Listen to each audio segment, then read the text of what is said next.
আজকে সকাল সকাল বেরিয়ে পড়েছি অলরেডি। এলজির টপ লোড একটা ওয়াশিং মেশিন আছে, ফুললি অটোমেটিক। এর সমস্যা হচ্ছে আপনার জামা কাপড় যখন ধুইছে কাস্টমার তখন বলছে প্রচণ্ড নোংরা হয়ে যাচ্ছে, সাদা সাদা জামা কাপড়ে ভর্তি হয়ে যাচ্ছে। তো সার্ভিস করে আসবো আর দেখবো যদি অন্য কোনো প্রবলেম থাকে তো তারও ব্যবস্থা করে আসবো। চলো আজকে যাওয়া যাক। দেখো অলরেডি আমরা সব পার্ট স্টেপ বাই স্টেপ একদম খুলে ফেলেছি, সব আলাদা আলাদা করে।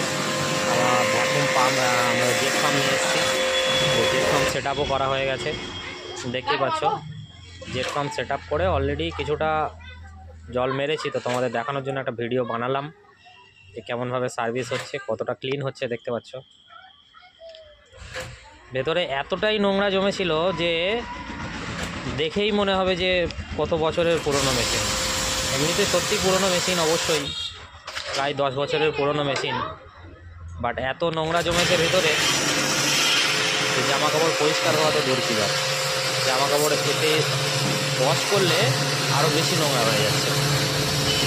তো আমাদের প্রায় দু থেকে তিনটে ফাইল চলে গেল, মানে অ্যাসিডের অ্যাসিড নিয়ে এসেছিলাম সাথে, 2-3টে ফাইল অ্যাসিড চলে গেল।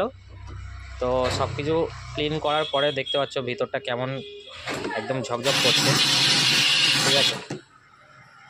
তো ভিডিওটি ভালো লাগলে অবশ্যই লাইক করো, শেয়ার করো, বেশি বেশি করে চ্যানেলটিকে সাবস্ক্রাইব করো। Thank you.